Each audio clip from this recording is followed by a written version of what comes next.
The promotion company is called TKO. Yeah. I mean, Zittel, I'm gonna let you get your ish off too, Zittel.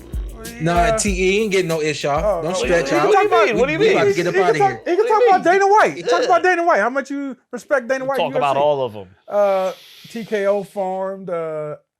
I don't know what's going on. I don't know if this is like they're gonna get up and coming guys, the 4-0, 5-0 guys. That's what it sounds like it's heading towards, and kind of build those guys up maybe, and then maybe on the back end steal some big names. I really don't know what their plan is. I think I told a lot of people if I'm PBC, Golden Boy, top ranking Matchroom, I'm on the phone right now. We're trying to figure out something to keep this sport tight. We're trying to do what Zittel been telling y'all to do for the last 6 months, I think. Yeah, and if they are making those phone calls, it might be too late. But this would be the last. This is it. This is the last minute. Like y'all on the phone, yeah. And it's a shame that if they do get on the phone, that it took this to make them make those. What we've been calls. asking for the last 20. Yes. If not more years. Yeah, at least 15. Yeah. So it's just like right now, something new's coming, refresh. And if you can't join the movement, start switching up something, the old stuff is dying out. You got to do something. You got to get a change. I don't know what this guy is going to do. I don't even know if this is going to work, to be honest with you. This may not even work and might fall apart. And you can see either one happening, that they revolutionize everything and they take over the whole sport and remodel it, or that it flops in a couple of years because boxing is the Wild West and it's not easy to just come in or a lot of people have come in with a lot of money before and have found out in a few years' time it didn't go the way they thought it could. And also, I know a lot of people like, oh man, Turkey just money. Shout out to Dana White. I mean, I don't got the direct relationship with Dana White, but friends, blah, blah, blah, blah. Dana White ain't playing UFC fighters $10 million a fight. No. He ain't paying $5 million a fight. He's been in court twice because of fighter pay in the last couple years. Yeah, that's another thing. I'm like, even if they take over the sport, I feel bad for boxers because they will make less. It will take a hurting on them. They will fight more. They may be even bigger names, I tell. Yeah. But overall, what really matters is the money. They will take a hit on the money. Some of that would be their own doing. Yep. I'm on this side, I'm doing my thing, Yous are all doing your own thing, and it's hurting the sport. And that, So that would be a little, I'll say this, and Zittel, you know that I've been advocating for something like this to happen for a long time. Mm-hmm. And so what I'm going to do is I'm going to advocate for His Excellency and tell everybody from my viewpoint, and I have a very good, close viewpoint. The man is not just money. Okay. The man, for whatever reason, loves boxing. I ask people all the time, why do you love it?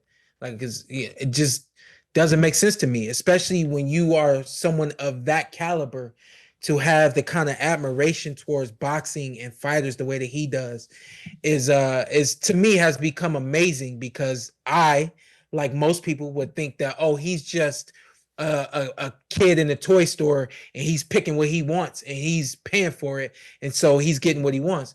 The man has paid attention to this sport for a very, very long time. He has done his research. He has come over to the United States when people didn't even know he was here. He's shaking hands with people when people didn't know that he was shaking hands. He's done everything that's needed to pull something like this off.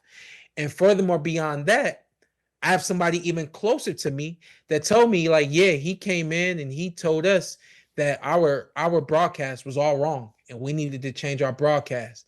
So the man pays attention and has paid attention to the X's and O's of the business of the game, from in-ring, out-of-ring business to even networking, and how the thing is supposed to, how the finished product is supposed to look on fight night. So to this point, from my viewpoint, he has crossed every T, he has dotted every I, and I think that this is just the next part of the process.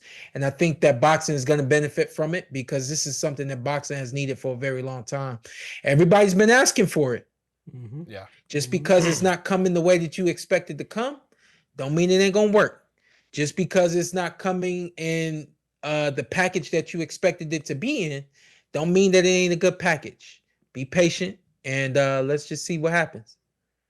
You want to speak about it? Yeah. A lot of people, and now I'll let you talk, Zittel. A lot of people said that are like I don't want to use the word excited, but they feel like the fact that Dana White is involved and Dana White doesn't have any boxers. He's kind of like neutral to the league, and people feel like that's a plus.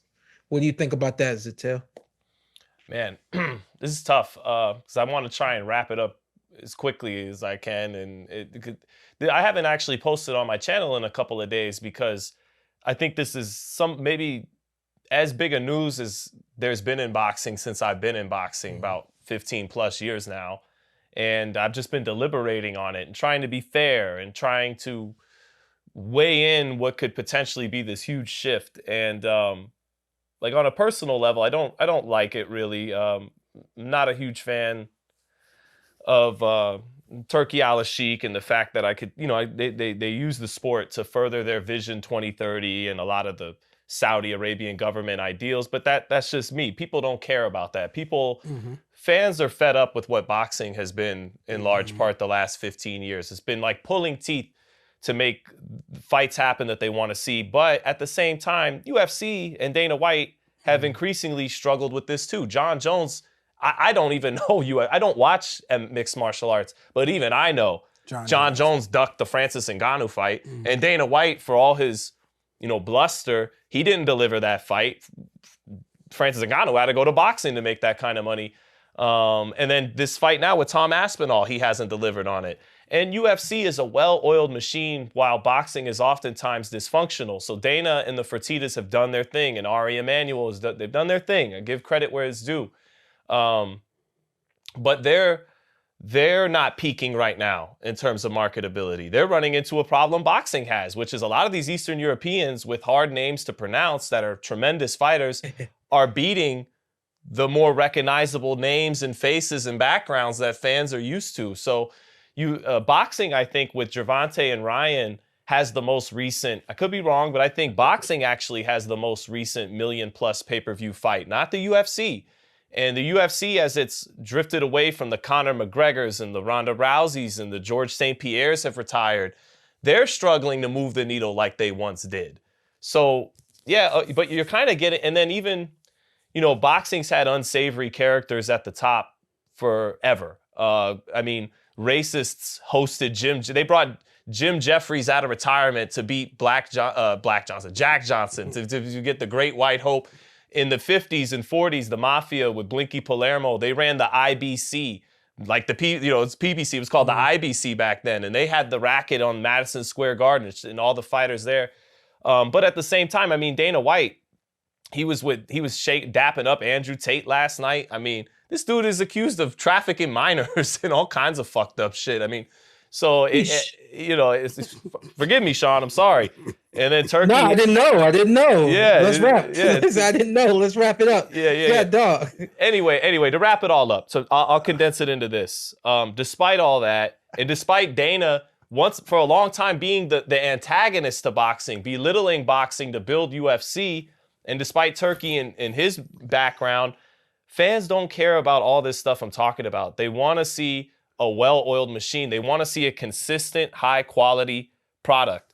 And if Arum and Heyman and Hearn are on the phone now, what took you so long? Why? It's an indictment on you guys that it takes this to happen for you to even consider doing what's right by the sport and not just your personal agendas. So the fans are gonna, if Dana White and Turki Alalshikh it'll suck for the fighters inevitably. If it's they're trying to repeal the Ali Act, but the fighters will have themselves to blame. Well, a little bit too much BS. And now you're going to have to fight each other for a fraction of the money you could have fought each other for if you did it on your own. You had the freedom, and that freedom might get taken away. Part of me hopes that boxing, this is the final call. This is the final wake-up call to stop bullshitting. And they come together? But if not, then Dana and Turkey might take the game over, and that's how the world goes sometimes. And even someone as bitchy as me about this stuff will have to accept that. Yeah, like you said, boxers will go from making $1 million fights to $50,000. Yeah. Kind of is what it is. But they get the $50,000 bonus if they knock someone out. Oh, 100K.